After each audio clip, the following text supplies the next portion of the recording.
za eno pizderijo. Ti imaš ono bombo, jaz fuknem granato, vržem, a tiste, najprej vržem one za strelat, ne, dol, vsak levo, desno, ko začnejo gor devat, vržeš ti ono granato, bombo, začneva strelat na polno, stari, bo vseh 5 naenkrat dal na njih, pa sam pobijam, pa leti na tja.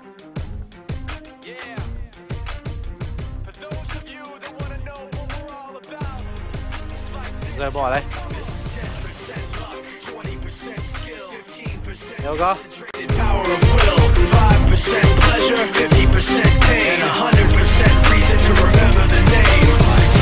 He doesn't need his name up in lights, he just wants to be heard, whether it's the beat of the mic. He feels so unlike everybody else, alone, in spite of the fact that some people still think that they know him, but fuck him, he knows the code. It's not about salary, it's all about reality and making some noise, making a story, making sure his click stays up. That means when he puts it down, Tox picking it up. Let's go. Who the hell is he anyway? He never really talks much, never concerned with status, but still even him starstruck. Humble through opportunity.